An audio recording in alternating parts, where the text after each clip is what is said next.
Hello friend, back to பவானியில் நான் கோயில் விசேஷம் பார்க்க போகிறேன். எல்லா பொம்பளைங்களும் போகிறாங்க, நானும் போகிறேன். ரொம்ப உள்ள தள்ளி இருக்குது. நான் இந்த கடையில் வேலை பார்க்குறது தான் பேர். கடந்த 6 வருஷமான அதுக்கு அந்த பக்கம் என்ன இருக்குன்னு தெரியாது. வாங்க தண்ணி அந்த பாட்டு சத்தம் எங்கே போய் முடியுதோ அங்கே போகலாம். இவர்கிட்ட நான் சொன்னேன், நான் தொலைஞ்சிருவேன் சொல்கிறேன். நீ தொலைஞ்சாலும் நடக்கும். இந்த பாட்டு சத்தம் எங்கே நிற்கிதோ அதுலேருந்து திருப்பி வந்துருன்னு ஒரு குத்து மதிப்பாக போகிறேன்.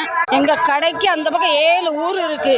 இந்த கோயிலில் தினம் நைட்டில் சோறு கொடுத்தாங்க. 10 நாள் சாப்பாடு. இன்னைக்கு 2வது நாள். இப்போ இங்கே போகக்கூடாது, இங்கே கொடி ஒன்றும் இல்லை. இங்கே தான் போகணும். இங்கே தான் நிறையா கொடி தெரியுது. பாட்டு சத்தம் கேட்டுக்கிட்டே இருக்கு. இப்போ 1/2 மணி நேரமாக நடக்கிறேன். ஒன்றும் கோயில் கிடைச்ச பாடு இல்லை. 2 ஊர் கிராஸ் பண்ணிட்ட வீடு பார்த்தீங்களா. இங்கே உள்ளெல்லாம் சூப்பர் வீடாக இருக்குது.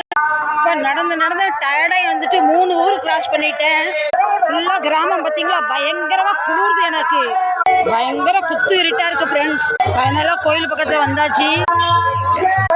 அதனால இப்படி வந்திருக்கோம்.